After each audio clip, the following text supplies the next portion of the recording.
Session of our citizens hearing on disclosure to order.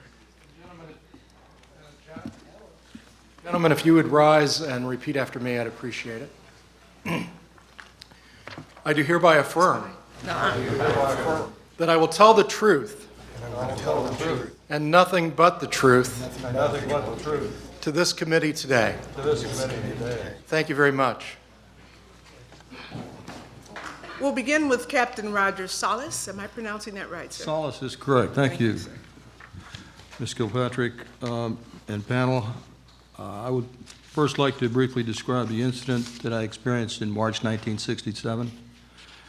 At that time, I was a first lieutenant, U.S. Air Force, stationed at Malmstrom Air Force Base, Montana. I was trained and assigned duties as a missile launch officer for the Minuteman I intercontinental ballistic missile. I was designated Deputy Missile Combat Crew Commander and part of a two-man crew. My commander at that time was Lieutenant Frederick Meiwald. He's now deceased.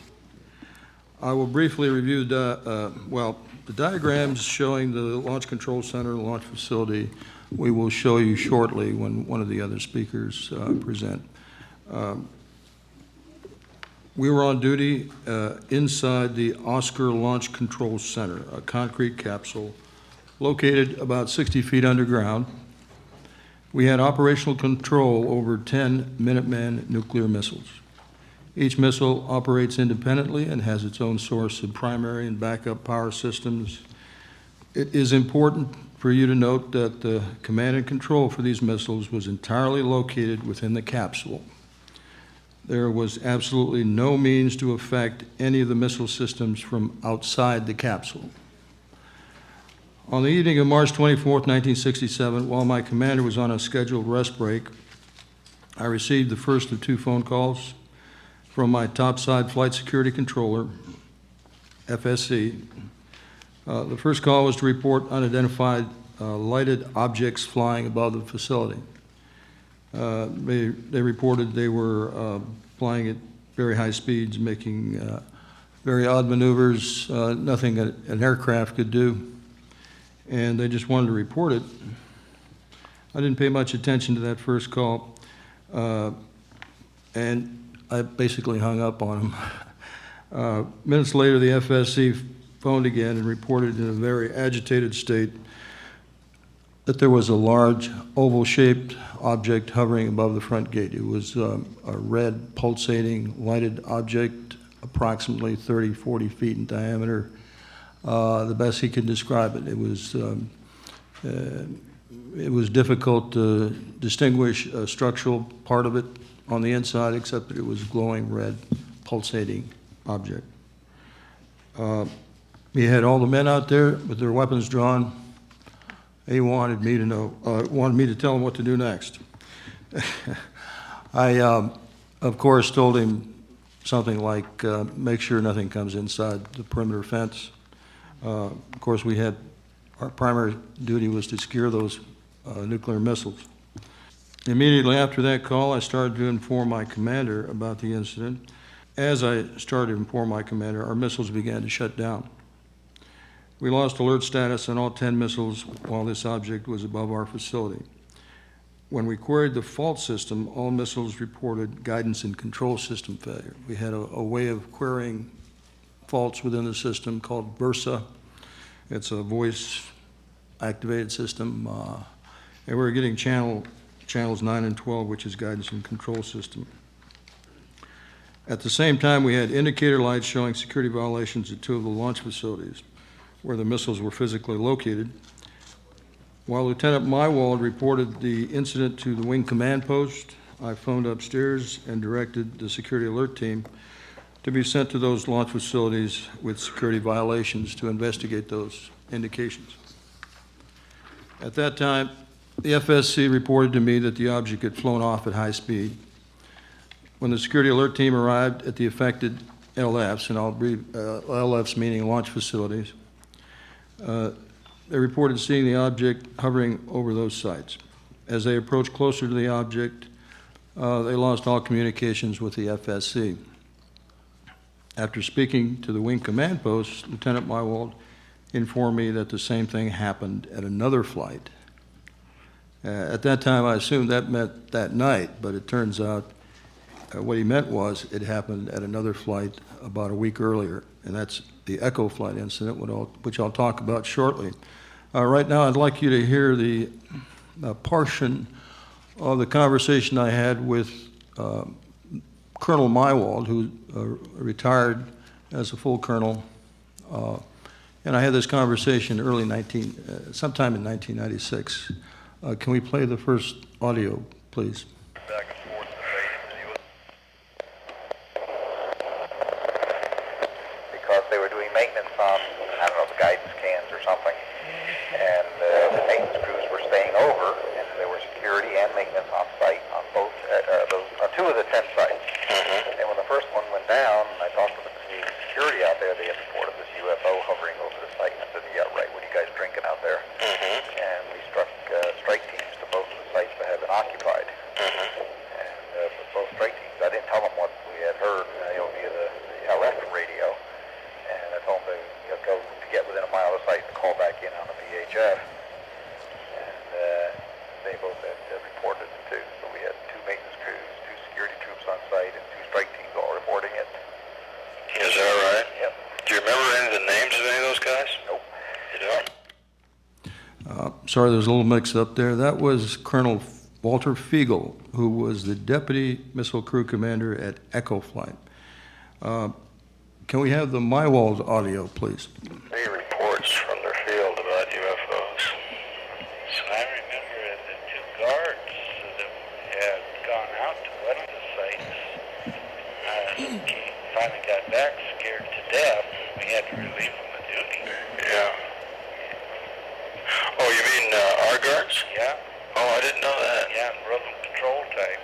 Oh, I see. He had gone out to one of the sites, one of the LFs, and on the way back, we lost radio contact, and we ended up having to send them back to base earlier. I'm not sure what happened, but I don't think they ever returned to guard duty. And what were they scared about? Well, they had seen these some crazy things. Then, Oh, they did? yeah, They reported that to you? they reported it to the topside guy. Oh, the topside guy, that's right, okay. Okay. Okay, well, interesting, don't you think? Yeah. After we were relieved by another crew the next morning, I arrived back at base. Mr. Salas? Yes. In a couple sentences, would you tell us what we just heard? The conversation. Yeah, I'm between- sorry, it was a little confusing. The first conversation you heard was Colonel Walter Fiegel, now retired. As far as I know, he's still alive. He's authorized me to use that audio, by the way. It was a recording of a telephone conversation I had with him in 1996. And he described the fact that he had, on 2 of his launch facilities, he had maintenance crews out there and security guards. And when the first missile went down in his flight, they reported that there were UFOs overhead as the missiles went down. He lost all 10 of his missiles in rapid succession. That incident occurred on March 16th, 1967. You launched them and they went down? No, the missiles were not launched. He just reported, they reported that the objects were above them, and at that point, the missiles started shutting down. Yeah, disabled. The second audio recording you heard was that of Colonel Mywald, talking about the fact that we had security light violations and we had to send guards out to one or more of the LFs. And they reported seeing the UFOs again. By the way, I've got more audio available that's where Colonel Mywald supports my entire statement about what occurred. So he was consistent on supporting this for up until the time he passed away last year. After we received relieved by another crew the next morning, right back to the base, we reported to the squadron commander's office. There we were ordered to sign non-disclosure statements regarding our specific incident. I did sign a non-disclosure statement. And we were ordered not to talk to anybody about this. It was then designated a highly classified incident. At no time did we lose power during the incident. I want to emphasize, we always had electrical power. The Sensitive Information Network, SIN cables that carried the signals to the missile systems were triply shielded from electromagnetic interference. The preliminary investigation isolated the failure to the logic coupler at each missile. The logic coupler is associated with the missile guidance system. That's about the best I can explain to you what the logic coupler does. I'll refer you to a portion of the unit wing history. I believe you have documents that I supplied you with that talk about the Echo flight incident, and I'll just read part of it. It says, in the opinion of the team, was that externally generated signals caused the generation of these two channels and shut down the launch facilities. The possibility of this is very remote due to the fact that all 10 couplers would have to fail in the flight within a few seconds of each other. This statement confirms that signals were sent to each individual missile separately in order to disable them. From my knowledge of the operating system at the time, neither I nor the investigative team could define the method or means by which these signals were sent to disable the missiles, each in the same manner, meaning each missile failed for the same reason, guidance and control system failure. Mr. Robert Kaminsky was the Boeing team leader for the investigation of the Echo flight shutdown. In a response to our inquiry, he stated, "This kind of event is virtually impossible once the system was up and running. The team met with me to report their findings, and it was decided that the final report would have nothing significant in it to explain what happened at Echo flight." Just one moment, Captain. We did not explain that, just working with my congressional research assistant on the end of the table, we are going to allow 10 minutes for each of you. I'm not sure, I just got the time sign for the captain, and I don't believe that he's been talking 10 minutes, has he? He has been talking 10 minutes. Captain, can you, and since we didn't let you know ahead of time, I'm going to give you additional 3 minutes, if that's okay. Thank you very much. I'll You're try to very get through it welcome. as quickly as That's I okay. can. After meeting with the engineers to discuss the results of their investigation, Mr. Kaminsky was notified by his supervisor that he should not submit his final report because the incident was reported to be a UFO event. Even though the Boeing company was the principal contractor for the Minuteman I missile, the report on the incident was not submitted by specific request of the Air Force.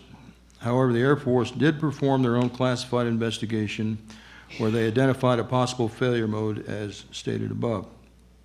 In my opinion, we did not have the technical capability to produce a machine then or now that would be able to instigate the failure mode of these missiles identified in the unit wing history.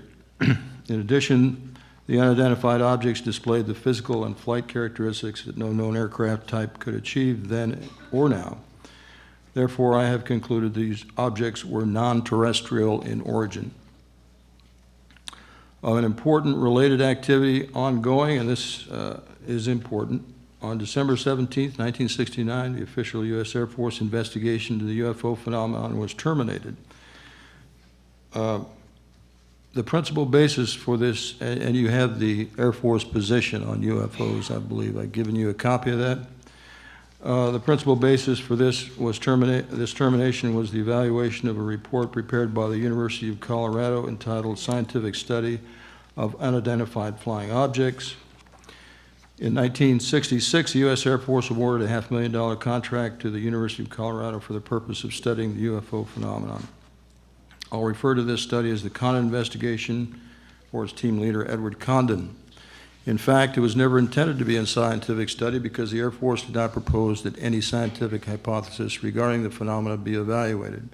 The Condon team relied on input and evaluations of reported UFO incidents from Air Force officers at various bases The Condon team was, except for one individual, not authorized to review classified reports of Air Force incidents regarding the phenomenon.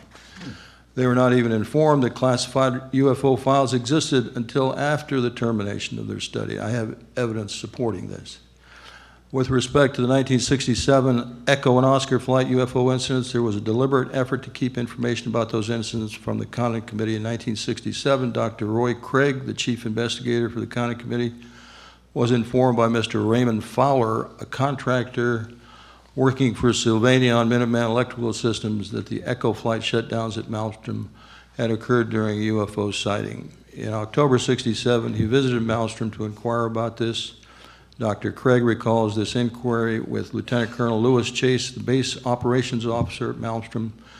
After Colonel Chase and I had exchanged pleasantries in his office, this is a quotation, I asked him about the Echo incident. The colonel caught his breath and expressed surprise that I knew of it.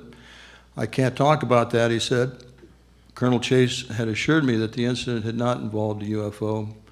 Since Colonel Chase was the last man I would doubt, when he conveyed this information, I accepted the information as factual and turned the review over to Bob Lowe, who had received, Robert Lowe was the deputy Condon, and he was the only one cleared to look at classified information. When Dr. Robert Lowe, the deputy Condon, requested the Air Force allow him to review the secret report of the Echo incident, he was informed that the report would be too highly classified to allow that review.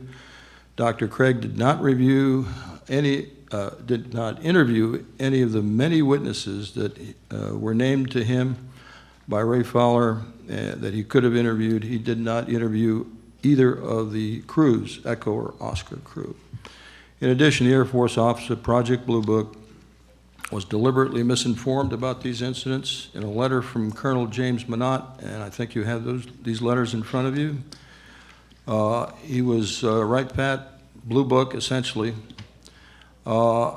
He requested Colonel Chase in June of '67, inquired of reports they had received that there were equipment malfunctions and abnormalities during the UFO sightings. The written reply from Colonel Chase stated, this office has no knowledge of equipment malfunctions and abnormalities in equipment during the period of UFO sightings. This evidence and the Air Force... Captain, I think you just have a short piece to go, is that right? Just one page left? Just very short. Yes, sir. Please proceed. I'm almost done. Please proceed. And by the way, this is a very complex case. Absolutely, we can tell that. Yes, sir. Thank you, and we appreciate your testimony. This is evidence that the Air Force purposefully denied the Condon investigators the knowledge that the Echo and Oscar flight shutdowns were UFO-related incidents. Since the Air Force cites this particular study as the primary reason for the official rejection of the UFO phenomenon, and claims that no UFO reported, investigated, and evaluated by the Air Force was ever an indication of threat to our national security. And in light of my own experience and others, I must conclude the U.S. Air Force was and is engaged in lying and disinforming the public about the realities of the UFO phenomenon. That's the end of my statement. Thank you. Thank you. Very, very briefly, I just want to point out the fact that the next two witnesses that you will hear from, Mr. Shindelli and Mr. Scott, this is the very first time they are going public, and I want to honor these guys for having the courage to do so. Thank you. Thank you. Thank you very much.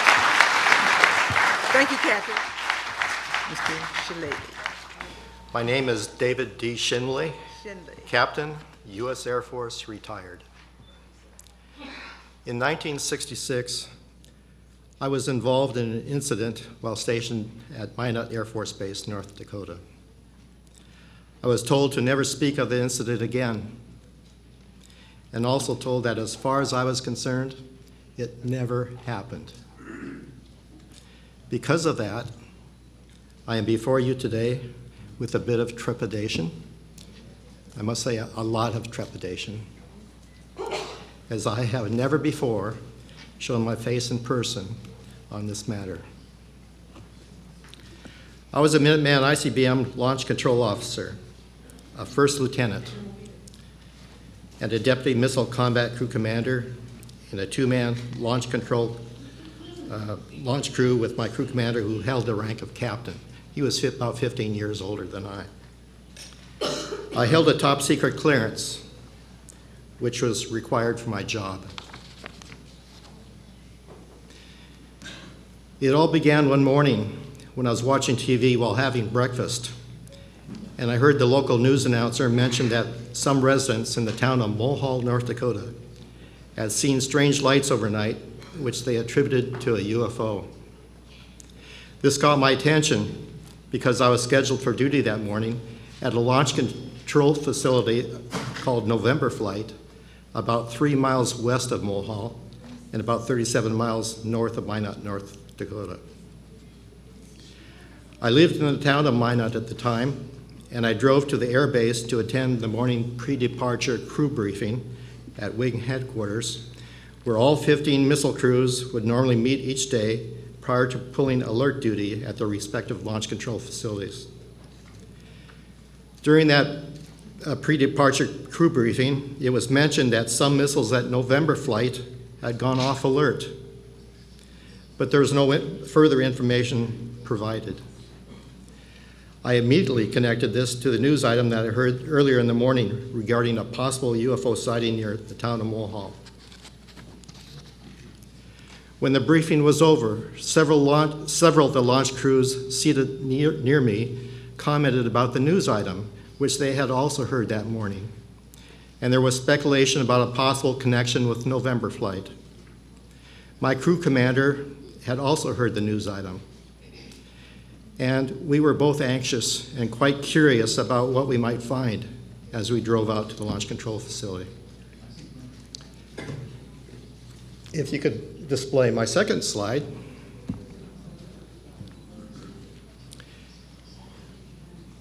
On this second slide, I don't believe you members have a picture of this, but you can see it on the screen here. This is the November Launch Control Facility from an air view from Google Earth. If you could show that again. There is an access road to the flight, to the facility from the north, coming down to the flight facility, where there's a main gate at the perimeter fence. The perimeter fence goes around the launch control facility building, top side, and there's a garage to the right of the main gate. The usual procedure upon arrival was to inspect the grounds and building, but this time my commander immediately went into the security section of the building to debrief security personnel and guards. The security center was the topmost north side of the building, near the main gate. I entered the facility from the back door at the end of the facility and then encountered the site manager, a tech sergeant, who immediately took me into the day room and asked if I had been briefed on the previous night's events. I said I hadn't. We then proceeded toward the windows on the west side of the day room, where he described to me the large object with flashing lights that had been hovering just outside the fence that night. And he spread his arms out in front of him to indicate its size, the size of the object. Based on his description, I estimated the object may have been 80 to 100 feet wide and approximately 100 feet from the building, maybe a bit closer. I immediately asked if it had been a helicopter, and he said that it just hovered with no noise being heard, quite unlike the usual noisy helicopters heard from within the building. I also asked what the flashing lights were like, but he could not answer. They were unlike any he had ever seen. They were not like the usual beacon lights on planes, but something like a pulsating glow. He then said the object, while hovering close to the ground, then glided to the right toward the north end of the building and out of sight.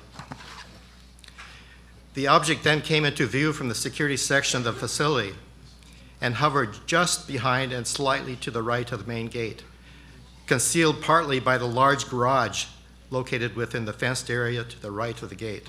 As you can see there, the garage is labeled the second position of the object.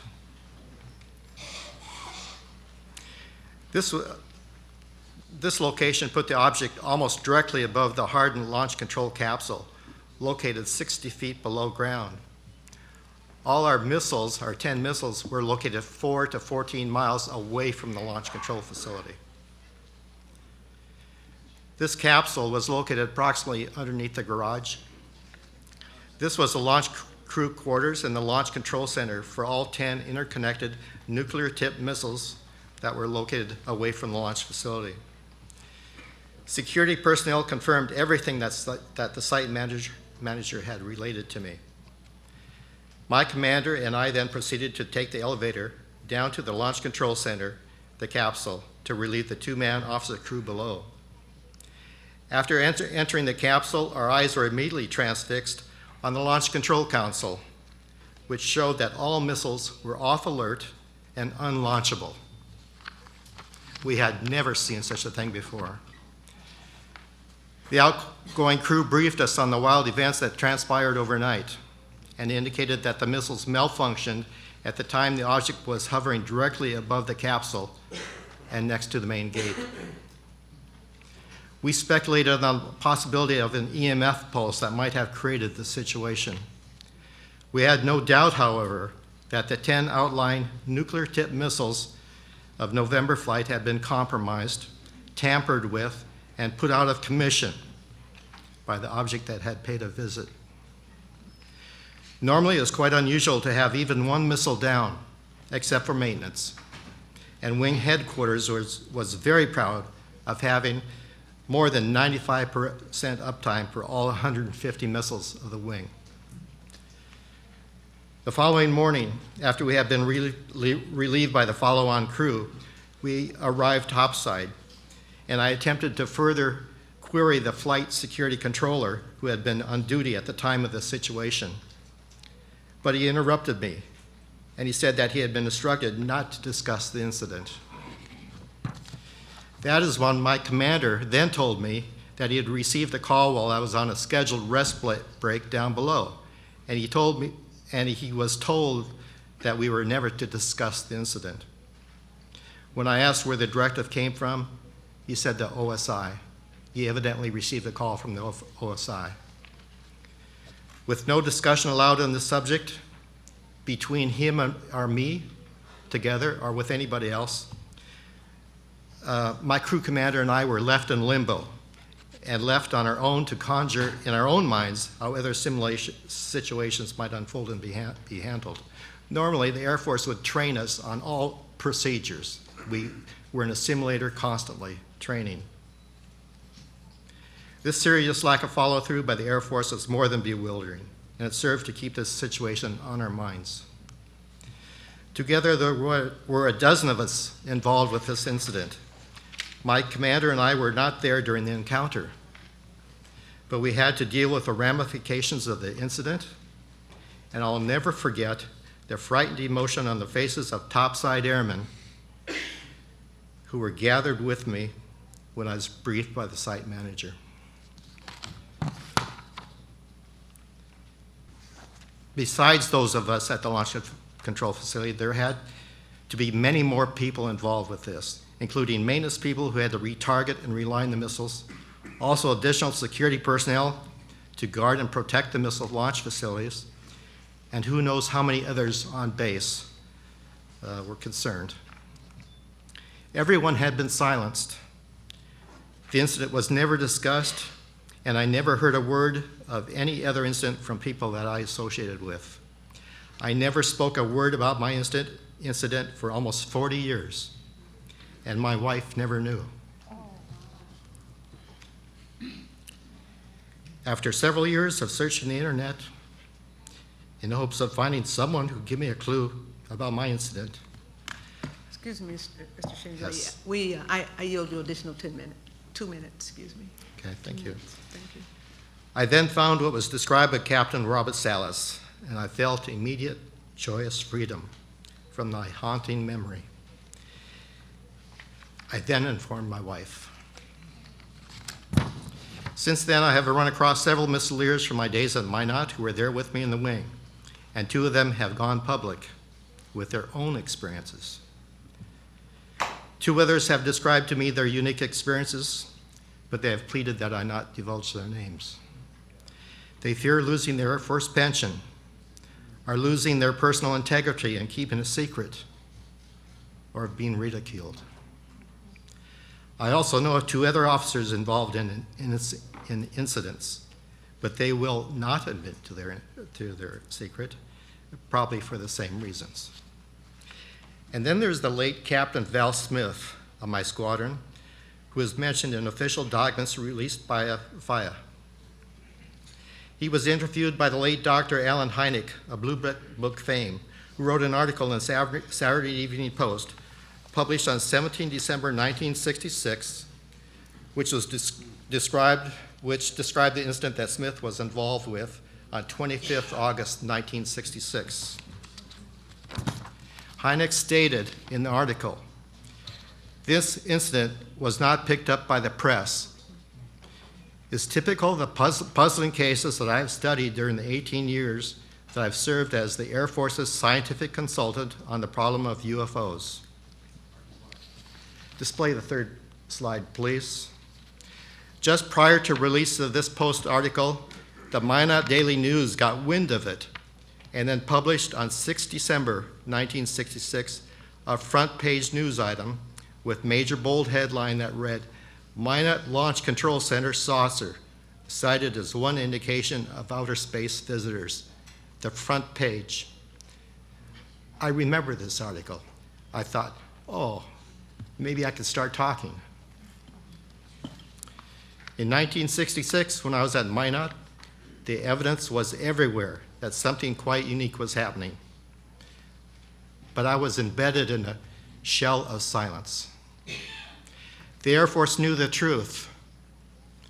The Air Force knew that I knew the truth. And that is the only reason they warned and instructed me that it never happened. Thank you.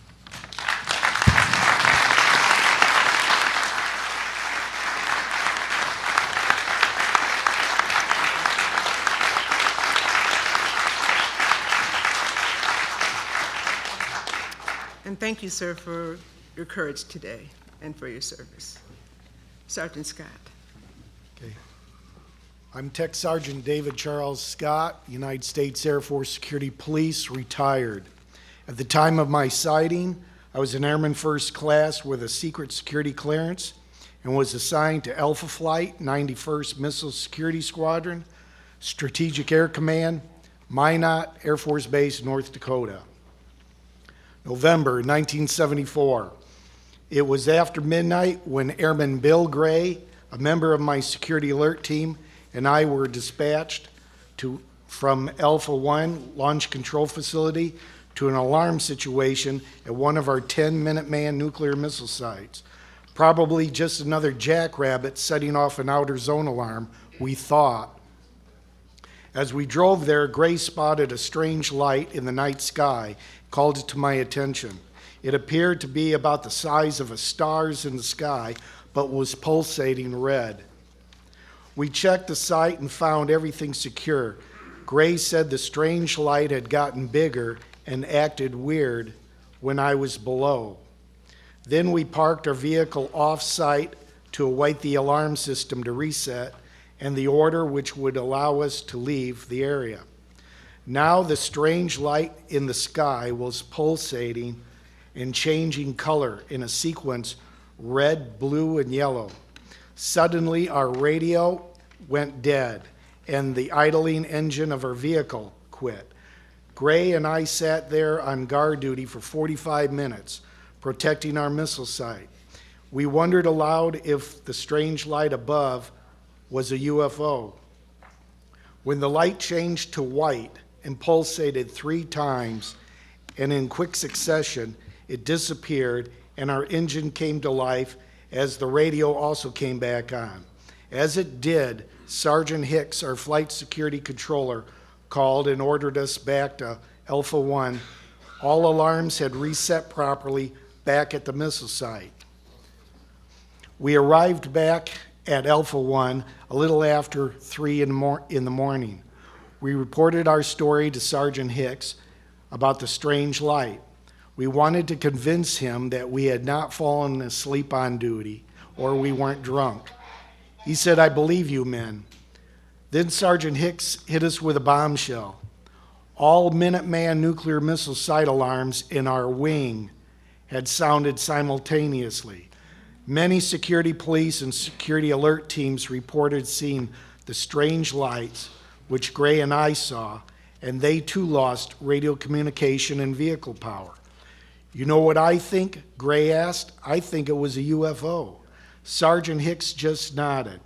I ventured, "Should we report it? Gray and I aren't lying. We'll write statements." Gray signaled his agreement with a nod. Sergeant Hicks said, "Why stir up a lot of trouble? The official Air Force position is that UFOs don't even exist. Let's just drop it unless you two want to get laughed out of this service." A few nights later, in the security police barracks back at Minot Air Force Base, I was listening to a news broadcast from Winnipeg, Canada radio station. The announcer read the story of an incident which had occurred just a few nights before, and fighter planes of the Canadian Air Force had scrambled to pursue the UFO. The fighters tracked it until it climbed at a steep angle and with blazing speed disappeared. The Canadians responded to the UFO that was over our missile site. When that strange light disappeared, the Canadians picked up on it because the reporter on the radio then stated the United States Air Force would release the report on this incident, and it would be released in May of 1975. But the day came and went without official comment. And as far as I know, the U.S. Air Force has never officially recognized that event. Complete, sir? You yield? Are you complete? Thank you very much, Sergeant Scott. Thank you.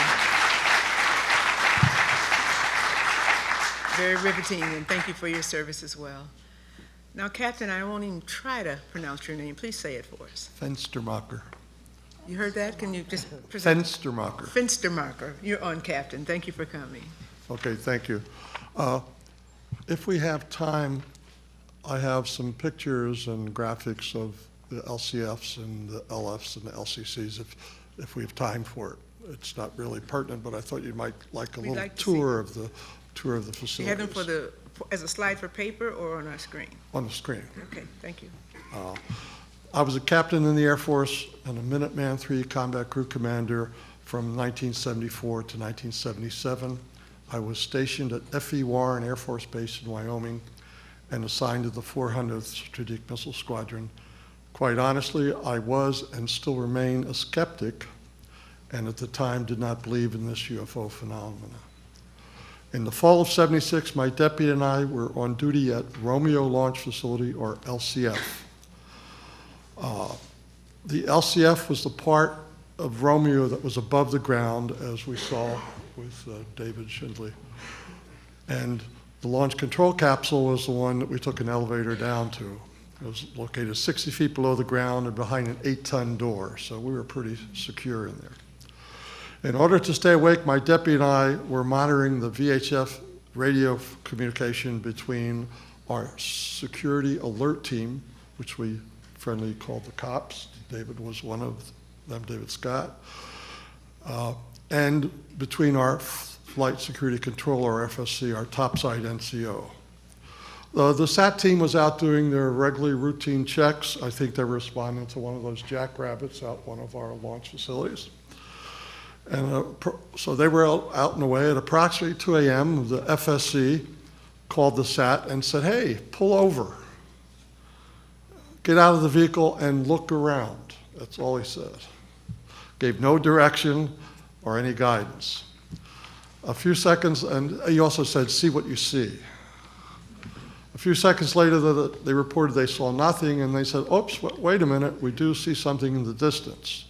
The FSC, "Well, what do you see?" And they said in an excited voice, it was a light in the sky, it was a bright white pulsating light, and they could see some other colors in between the pulsations. The FSC asked them where the light was located, and the reply was that it was some distance to the north. And then after a pause, they said, geez, it really looks like it's near the LCF or near where you are. The FSC then asked the SAT to return back to the launch control facility. My deputy and I kind of looked at each other and did a double take because what the heck was that all about? So we called the FSC on our hotline and asked them what was going on. He very calmly said that right now, right above the LCF, there was a silent object with a very white pulsating light. Between the pulsations, he could see a red and blue. I asked for specifics, and his best guess, well, he said it was a fat cigar. It looked like a fat cigar. And his best guess was that it was 80 to 100 feet above the ground and 40 to 50 feet long. It was hard to see his perspective exactly because he didn't know how close. If it was way high, it could have been 1,000 feet long. If it was way low, it could have been less. But that was his best guess. While we were talking, he reported that it was moving down the access road to the east, and very slowly and very quietly. I asked him to keep us updated. My deputy and I talked about what we should do with this information. In a few minutes, the FSC called back and said the object had stopped a few miles to the east and appeared to be above the closest launch facility, or LF.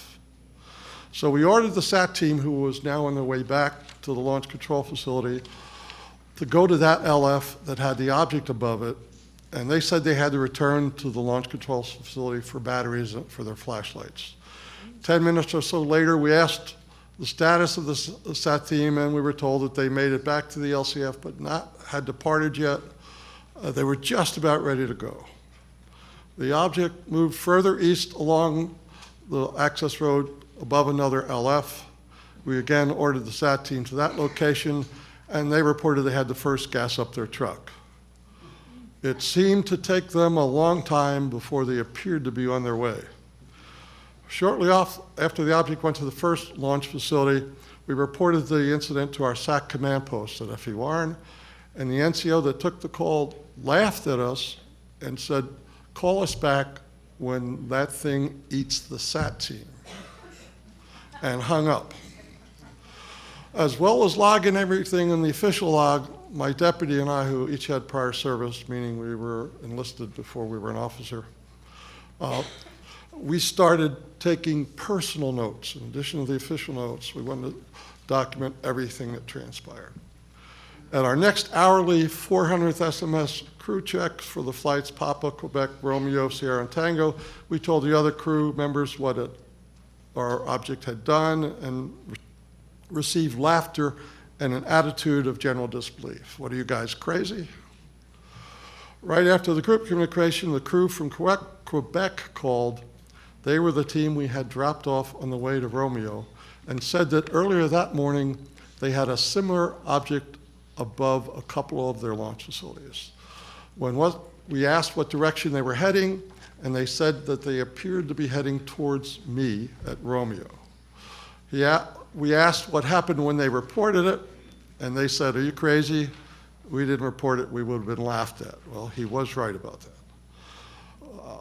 They also mentioned that the SAT team that they had sent to one of the LFs had had an accident leaving the LF, and the Quebec crew seemed to find humor in that sad accident. And that's important for what happens a few years later. We contacted the FE Warren SAC command post again, and several times, and reported, have you logged this yet? They said no. I pushed it forward, got an officer in charge, and stated that if they didn't log this, if they didn't take this seriously, I was going to call the base commander. It was now 3 o'clock in the morning, and the base commander would have not liked getting awoken at 3 o'clock, but I would have. Then we got a call back from a senior NCO at the command post asking for more details, so they appeared to be logging it. The object moved to another LF, and the SAT team never made it to that one either.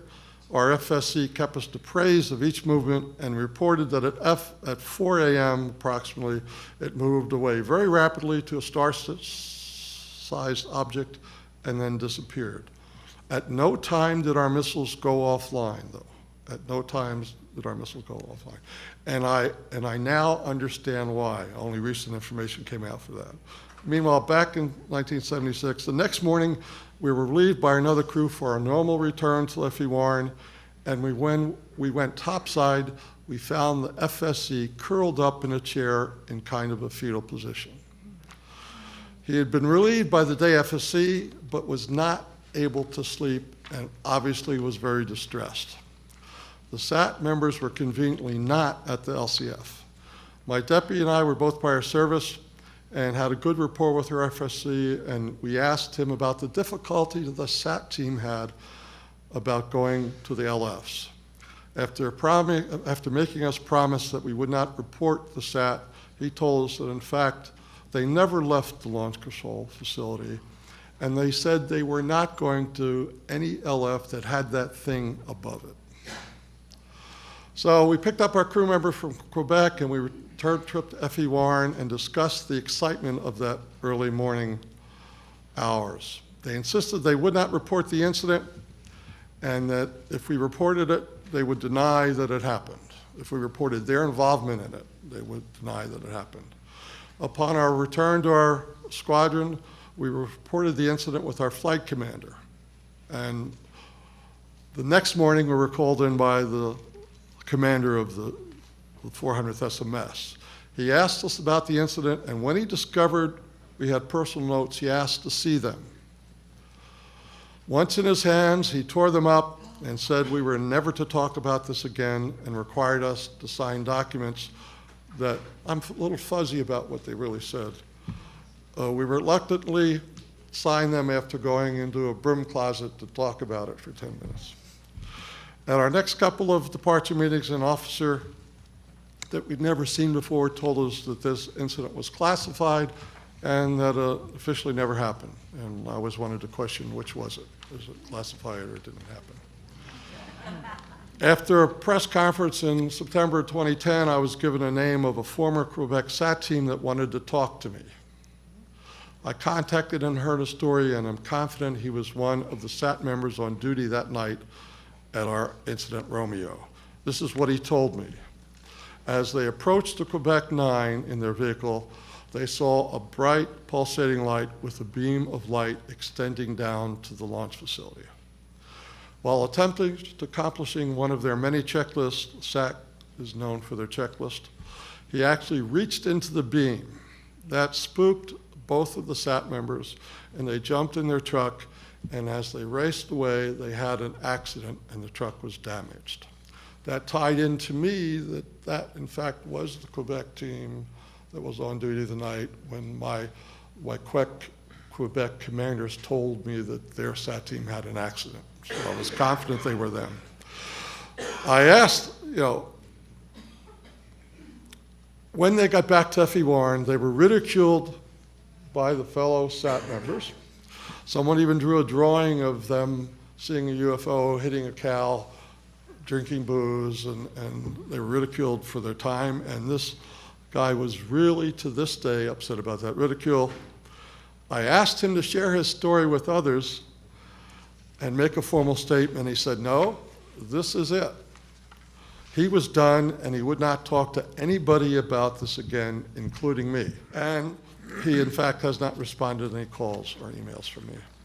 I kept silence about this 1976 incident. After all, a good officer follows his or her orders. I caught Larry King live on a Friday night on July 18th of 2008, and I came in at a segment, and I saw a former Air Force officer talking about a similar situation. I did not get the beginning of the segment, as I think I said. This guy's name was Bob Salas, and I thought he was one of the crew members from Quebec. He was describing my incident, And then I found out, in fact, his happened in 1967 at Minot Air Force Base, not F.E. Warren. A skeptic on that show did not believe Mr. Salas' story and seemed to doubt his credibility, his honesty, and his sanity. After much thought, much later, I contacted one of the guests on the show, Robert Hastings, and over time, it took me like 4 months to get up the information, and I slowly came out first anonymously, came forward, first anonymously, first with my first name, then I said, what the heck? If they come after me, they come after me. Because I had the same trepidation that you did.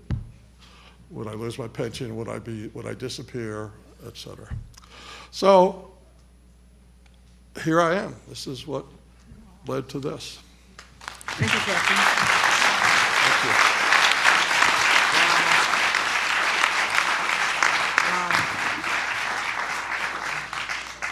I served on the Armed Services Committee as well as the Air Force Academy Board for 6 years of my 14 years in the Congress. I know the pressure that you're under. I know when you sign those things, they're like for life. So I appreciate all your courage and your service, and we all do as a body in the House of Representatives and the Senate as well. So some things they just don't know, but we're going to take it to them. Okay? Come on, Mr. Dolan. Thank you, Madam Chair and committee. I am not a former member of the United States military, but I have devoted my life to researching the matter of UFOs and national security. What we know from research and archival work is that from the beginning of the atomic age, there have been good reports, very good reports, of unknown objects with extraordinary capabilities being in the vicinity of our most advanced nuclear facilities. They certainly appear to be interested, if not always tampering, definitely interested. We're fortunate in having obtained a few items of interest through the Freedom of Information Act. It's obvious that much remains beyond our reach, but what we have is definitely of interest. I'm going to describe a few of these cases to you, but first I want to describe an event that is not in a declassified document. It's a written account from a credible witness that really is quite fascinating. This is from a U.S. Navy officer named Byron D. Varner, who wrote a privately published book. It's called Living on the Edge, an American War Hero's Daring Feats as a Navy Fighter Pilot, Civilian Test Pilot, and CIA Mercenary. There's an interesting title for you. The book includes a UFO encounter by another Navy pilot, a man named Roland Powell. And both of these gentlemen were interviewed at length by the then head of the Mutual UFO Network, Mr. Walter Andrus. Mutual UFO Network, or MUFON, is the largest civilian UFO organization in the U.S., has been for years. So here's what happened. In July 1945, near the close of the Pacific War, the Hanford Atomic Facility, located in the state of Washington, one of the key elements of America's new nuclear infrastructure, was there. Now, although by this time no one was expecting a Japanese threat to it, as the end of the war was near, but there were still standby aircraft, armed and ready at all times, just in case anything were to happen. At noon, on a date they don't know exactly, but it was July 1945, an alert was sounded. Radar had detected a fast-moving object that was now in a holding pattern directly above the Hanford plant. It was very high. No one was able to see it at first, only on radar. 6 pilots flying Grumman F-6F Hellcats were sent up. Finally, they saw it, and they flew to intercept it. It was estimated to be about 65,000 feet. It's very, very high up. No one was able to recognize it. It had what the book described as, quote, a saucer-like appearance, bright, very fast, very high. The pilot, Roland Powell, later described this object to be as large as, quote, 3 aircraft carriers side by side, oval-shaped, very streamlined, like a stretched-out egg, and pinkish in color. He said it gave out a kind of vapor around the outside edges, he believed from portholes or vents, and he speculated that the vapor was being discharged to form a cloud as a disguise. Anyway, the pilots were baffled. They were told to go higher. They replied, if we go much higher, we're going to ruin these engines. And the answer came back, blow the engines if you have to, but use full power, full military power, full throttle injection, maximum continuous, go for it. They were then told that if the engines quit, they were to glide back toward the airport and hope that you make it. Even so, no one was able to get close enough to the object. It didn't seem to do anything. It just hovered there as if observing, staying well enough out of reach. The pilots were quite amazed at its ability to hover. Finally, some engines, according to Roland Powell, did begin to fail. Fuel consumption got critical, and the planes returned to base. After this, the craft just disappeared as quickly as it came. It did not return. They had pushed their aircraft up to 42,000 feet, which was 5,000 feet above their maximum ceiling. It was very obviously a serious event. No press coverage, as you would expect. Now, you might argue, you might quibble that this is just a story unconfirmed by government or military documents, but it was a detailed story from an experienced World War II pilot, and you can take it for what you will. We do, however, have a number of declassified government documents that describe UFOs being seen over America's nuclear facilities in the early atomic era. Several from the FBI describe a series of events over and near Los Alamos. This is, again, another central component of America's nuclear program.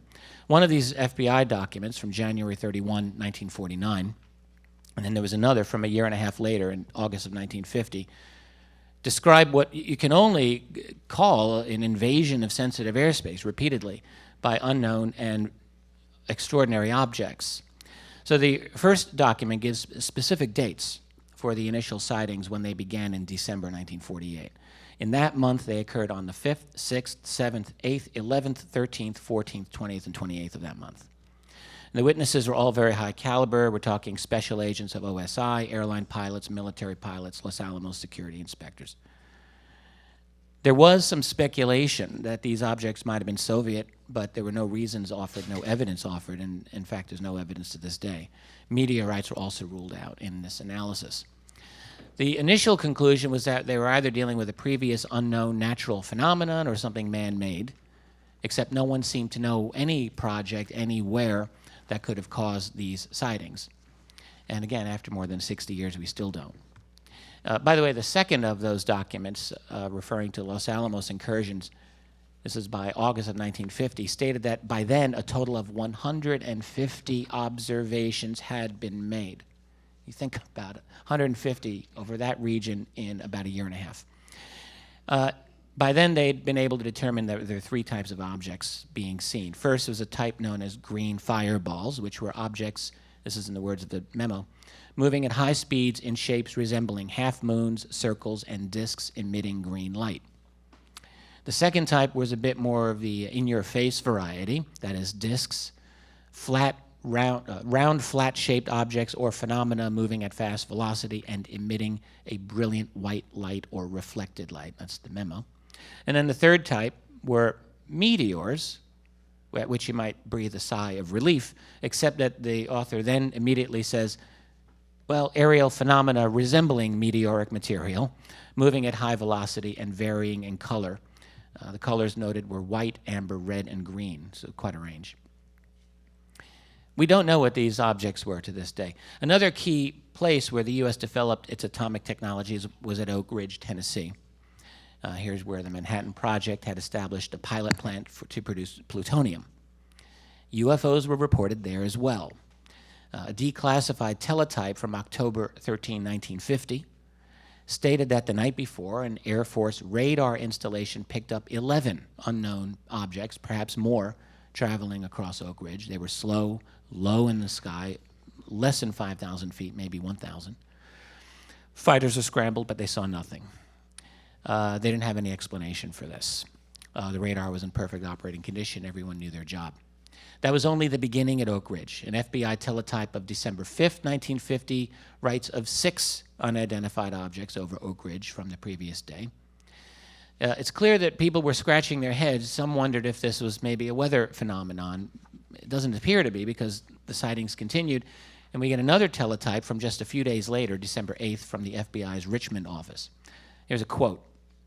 This office very confidentially advised by Army Intelligence Richmond that they have been put on immediate high alert for any data whatsoever concerning flying saucers. Violations of airspace there occurred on the 15th and 16th of December 1950, and quite a few over the next few months. And recall that this is during the Korean War. If a major crisis occurring on the other side of the world, monopolizing the news and the efforts of the United States military, and yet you got a statement like this, that they want any information on flying saucers. You have to ask why. Odd craft were seen for quite some time over Oak Ridge. A fascinating document from late 1953 describes a visual sighting of a UFO seen over Oak Ridge. This is an incredible case. An F-86 fighter aircraft had just flown by, after which a black object was seen to appear out of a white cloud. It's about 12,000 to 15,000 feet altitude. It began to travel in large circles very rapidly for about 5 minutes. Sometimes it looked cigar-shaped, sometimes round. Now here, this is the report. Quote, object was extremely black in color, having an appearance of a deep black metal exterior with a fine gloss. It's quite detailed. It did not leave a vapor trail. No sound was heard. The object flew east at a tremendous speed for what appeared to be 3 miles, where it stopped. The object was then joined by 2 more of these same objects. A formation similar to a spread V was formed, and the objects at a tremendous speed flew in an eastward direction. Words fail me at this point. It's rather extraordinary. Incidentally, there's one more document describing a UFO over the Hanford nuclear plant, which I mentioned earlier. Well, we have an Air Force memo from August 8, 1950, which shows us that the Hanford facility continued to be of great interest. Let me just read this brief statement. Since 30 July 1950, objects round in form have been sighted over the Hanford AEC plant. That's Atomic Energy Commission plant. Air Force jets attempted interception with negative results. All units, including the anti-aircraft battalion, radar units, Air Force fighter squadrons, and the Federal Bureau of Investigation have been alerted for further observation. The Atomic Energy Commission states that the investigation is continuing. And by the way, there are no subsequent FOIA documents that we've gotten over what the nature of that investigation was, even though we assume it happened. So all I can say is good grief. Do you think they were taking this seriously, rather? Yes, I think they were. There are many more of these, and I'll be talking about some of those in the next panel. I think that these are more than mere accident or coincidence. Anyone charged with security over these vital installations would have to take these events very seriously. Indeed, not to do so would be a grave violation of one's sworn duty to protect and defend such installations, and it would not be hard to see why deep secrecy would dominate the subject of UFOs. There are many other incidents regarding UFOs and nuclear installations that occurred in later years. As I mentioned, I'll discuss some of them shortly in the next panel. There's even evidence that these types of events have continued to occur much more recently, although they're a little harder to confirm due to the unresponsiveness and stonewalling of affected agencies. Yet the events which took place so long ago not only demand a scientific analysis, but they also cry out to be understood for what they were, a key component in the implementation of secrecy so profound, so serious, that they contributed to the creation of a state within a state, not bound by the traditional American goals of public openness and responsiveness to the people. And one might argue such events are so serious that the public really doesn't have a need to know. Well, I beg to differ. I do think that citizens in a free republic, if they are to govern, which is the basic idea, do have a need to know about the important things in their world. Thank you. Thank you very much. Thank you very much. Excellent, excellent information. We're now going to open it to our members, and we're going to start with Congressman Bartlett. As I've sat and listened to this testimony, I was asking myself a question. If, for my good, there is a cover-up of these sightings, then what else might the government do for my good? You know, this is kind of Orwellian. 1984.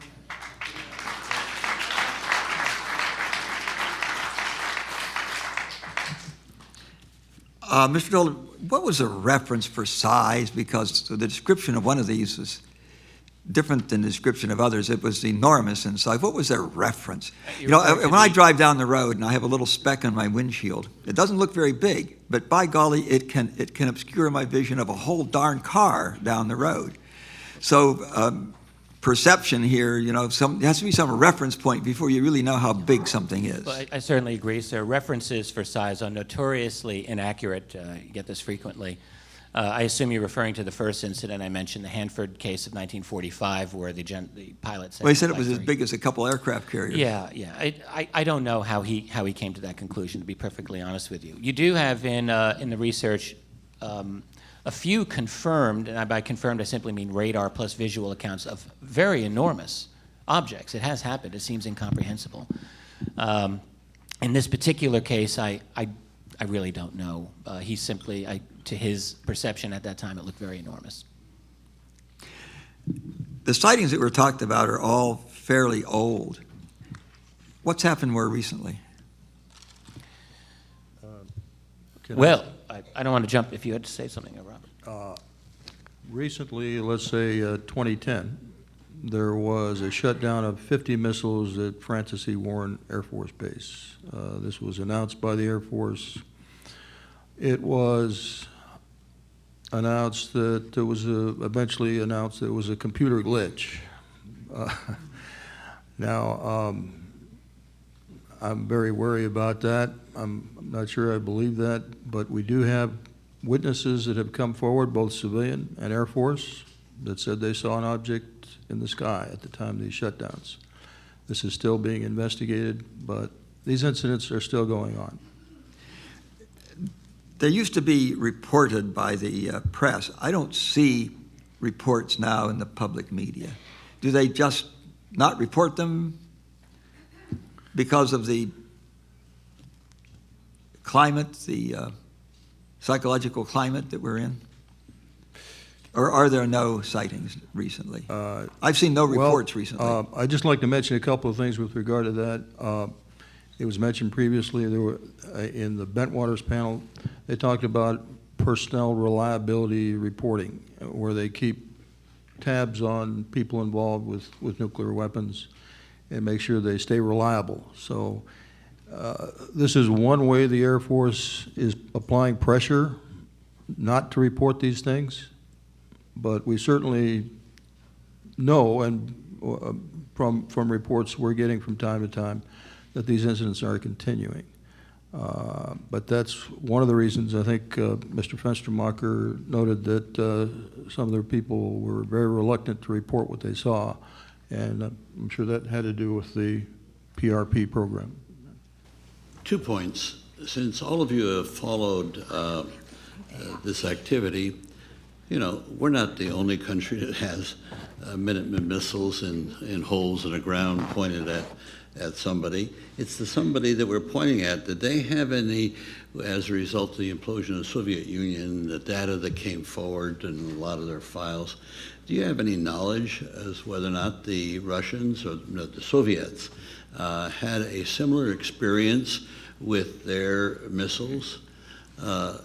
Anyone that wants to answer that? We'll start with Captain I'll start with one that I think is in my book that I've given you a copy of. This was an incident, I think it was 1982.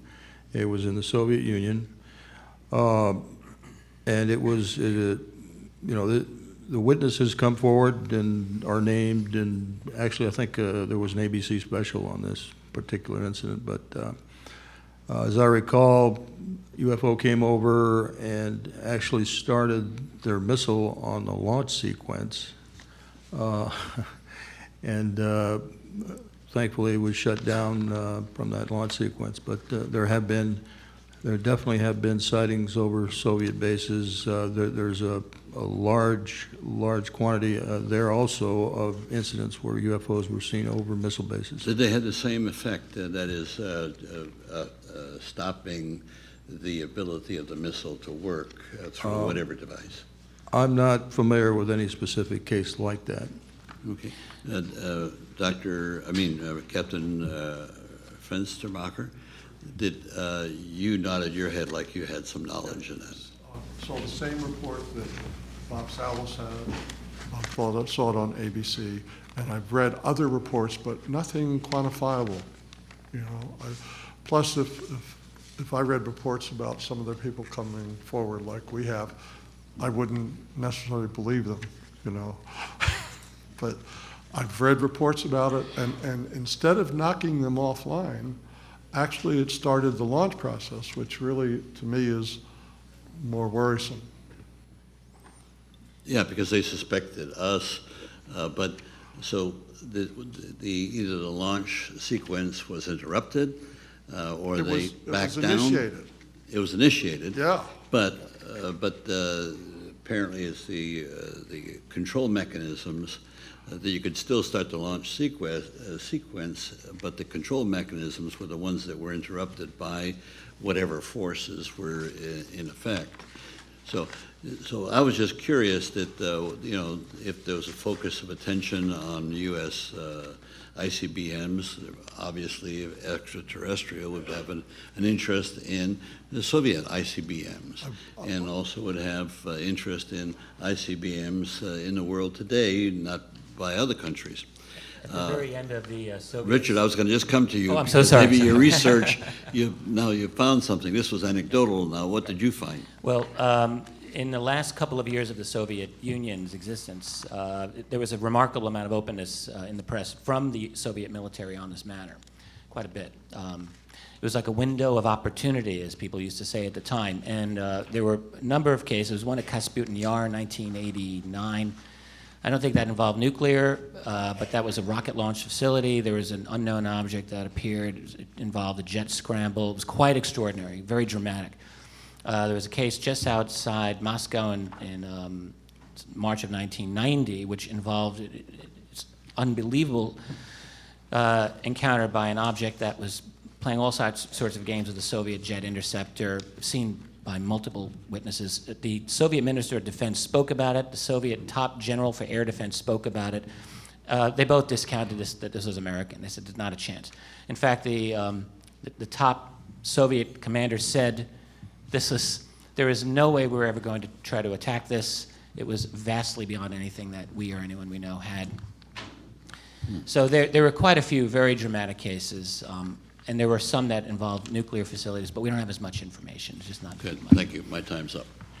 Thank you. Congresswoman Hooley. Thank you, Madam Chair. I have some questions just in general, and maybe we'll start with Captain Solis. These were all classified, and you took the oath that you wouldn't tell. Keep them so secret. Why are you talking now? Thank you for asking that question. I did not speak about this for almost 30 years. I kept my oath. In 1994, I happened to pick up a book called Above Top Secret by Timothy Good.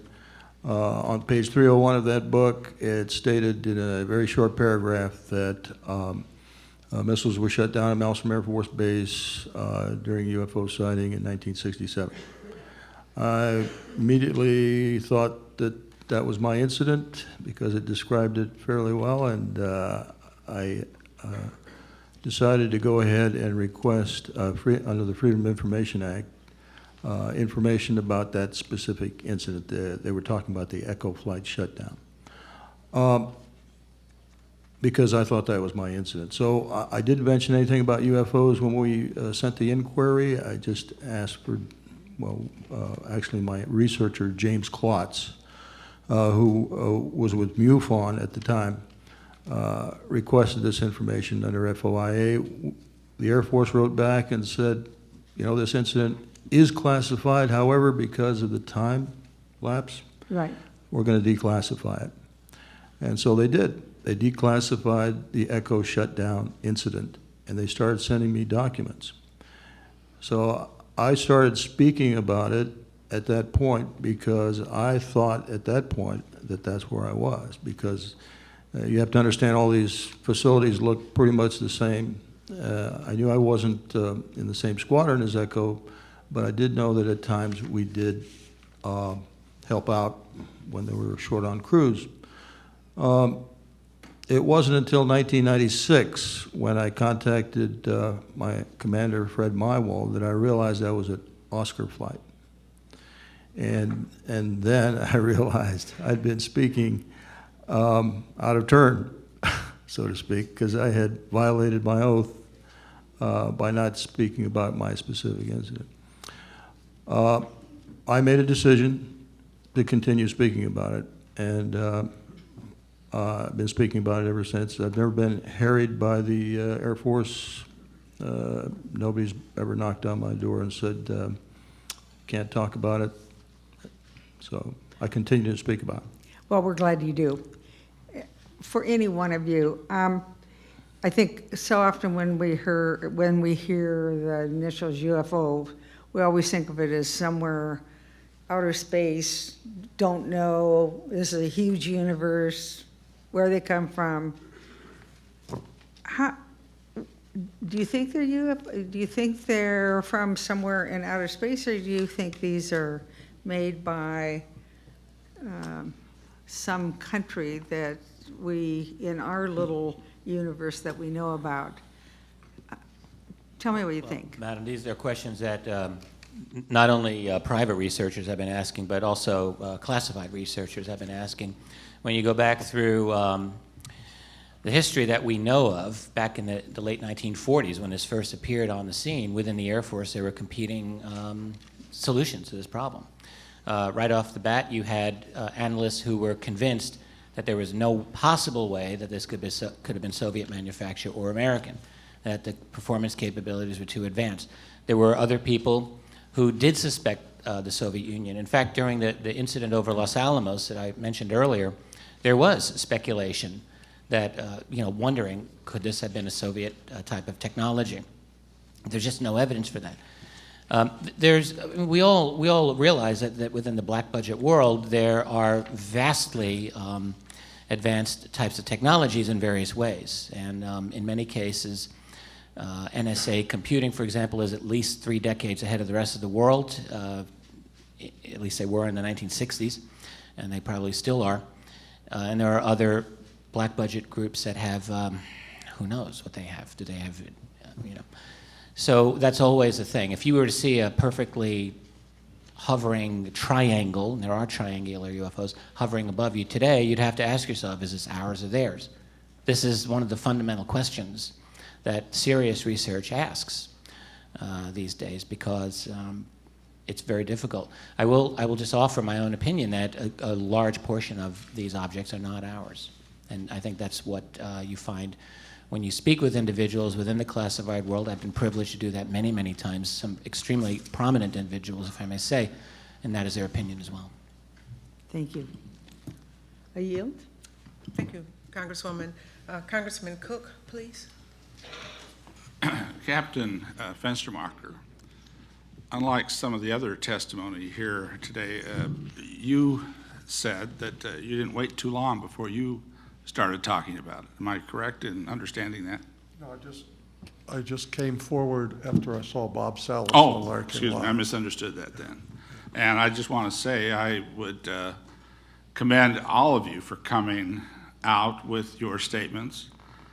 And I certainly understand the reasons why for many, many years you may be reluctant. But had you, I thought I'd heard something that I misheard, obviously, but the reason I'm asking this is because I want to ask you all each about the Air Force Project Blue Book. Blue Book was being done, there's a lot of money spent on Project Blue Book by the Air Force during, the 47 to 69 period, and some of your events occurred that you've talked about, certainly, Mr. Salas, your event, occurred while Blue Book was still being funded and written about. And Blue Book is, as I understand it, totally published now. It's out. And let me make sure I understand. I think the year of your, what you saw, witnessed, 76. 76. And again, 74. 66. So both the two captains right directly in front of me here, the things that you saw, is there any indication in Project Blue Book about those, or were you ever contacted in regards? I take it you were never contacted in regards to Project Blue Book at the time, or am I wrong on that? No. Or by anybody in the Air Force that was telling you that that's what they were doing. They were gathering. I realize they may take your statements, not tell you why they're taking them and so So on. the only thing they did with me is shove a piece of paper in my face and told me to sign it. I never heard another word about it afterwards. In researching, I've been researching this subject for 18, 19 years now. Yeah. And recently I discovered that Project Blue Book had secret files. They had two sets of files, one available to the public and a set of secret files. And so, again, I've got evidence of this. So, no, when the Conant investigator came to Malmstrom Air Force Base to talk to our deputy base commander, Colonel Chase, this was said this was a classified incident. You could not review the report. So they put it in a classified Blue Book file at the time. Okay. And do you have any feeling of the same question, on the same question, Captain Schindel? At the time, I knew nothing about Blue Book per se. I do recall an incident or instance during my time at Minot where there was some discussion amongst some crew members about Blue Book. But I never knew what that was at the time until later, 40 years later, and then I find out about Blue Book, and then I find out about this article in the Saturday Evening Post, and I find out about Val Smith, who's in my squadron, and then I find out about released documents from the Air Force that mention his name. And now I understand that's where the talk about Blue Book came. That's very likely that not too many people in the Air Force, even captains and colonels and everything else, even generals, knew that much about Blue Book. Am I right? I mean, I imagine that you've reviewed some of what's in Blue Book since. I mean, recently, for example, Yes. Captain Sauce. Is there anything in Blue Book that's been published now that would indicate anything close to what you saw in Montana or in, let's see, it was North Dakota, Minot, or in Wyoming, or in the other? Have you looked at that? Is there any, in other words? No, sir. Well, okay.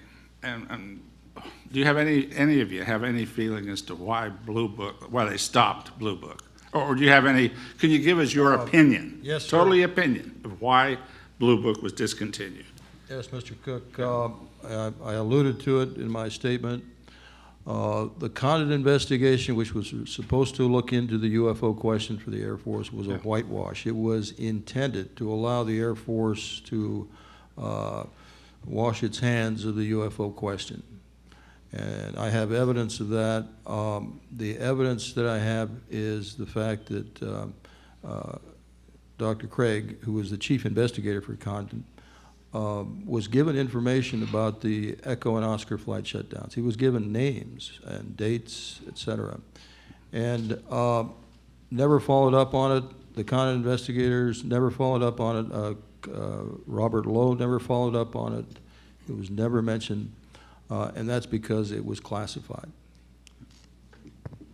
I would like to just answer your question very quickly. I can give you the quick lowdown on Blue Book.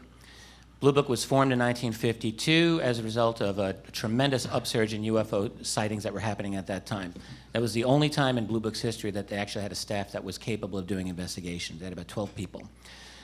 Their percentage of unknowns for that year was quite high. It was almost 25%.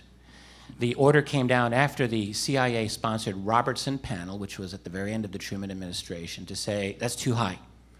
This problem is too big, and we need to knock UFOs out of the public mind.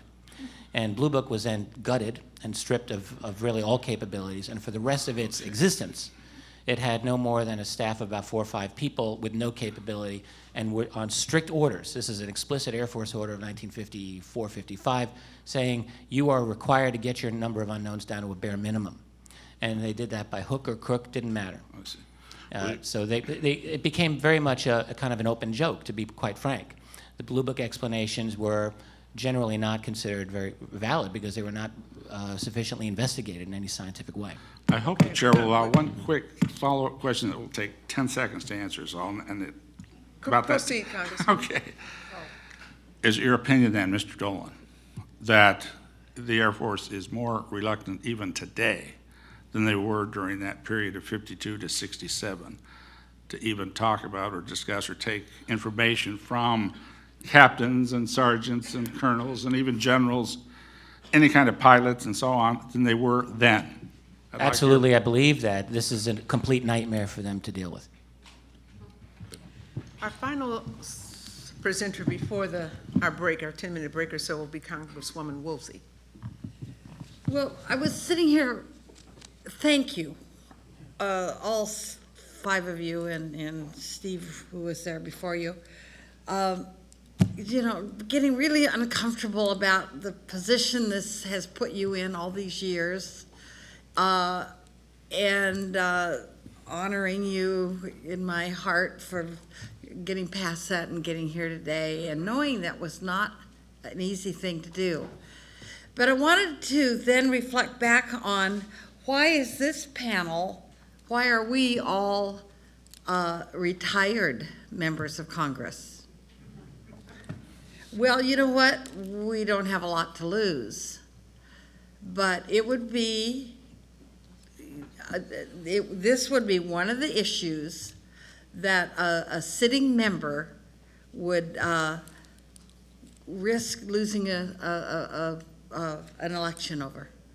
A 60-second, ad. And clearance. And clearance, yeah, into, to find out data that you have to have clearance for. And, but then that was the third piece of this is to me, and I feel maybe I'm being too optimistic.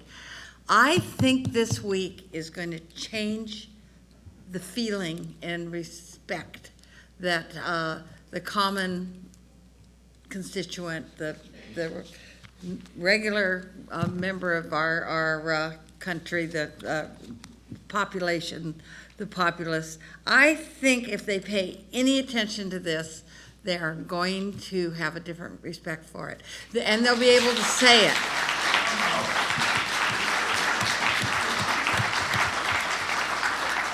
Instead of whispering to me, people who knew, I get teased a lot because I'm one of the most left, progressive members that have left the House, but that was in the House. And so my constituents, they're really supportive of me, lucky me. But they would come in and they would whisper, you know, Congresswoman, I think there's something to this. And I would say, well, if it is or isn't, I'm going to go and find out why we can't find out.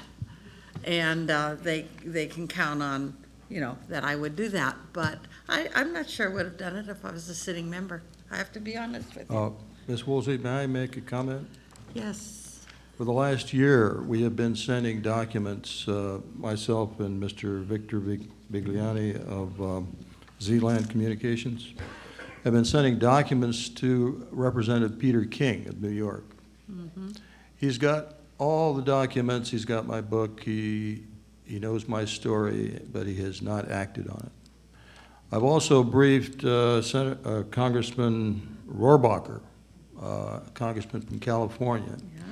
Yeah, I think he's still in Congress. And, yes, he is. I briefed him, I think it was the year 2000, and he still hasn't acted on this. Well, there's 433 other members that haven't acted also. So Yes. I just wanted to point that out. I hope that this week could make it more comfortable for them and maybe help put the pressure on our government to be more open and to stop covering up and having secret files. So I thank you very much for being here. Thank you very much. Thank you. We're going to take a short 8-10 minute stretch or break for a moment, and when we come back, we'll conclude for the afternoon.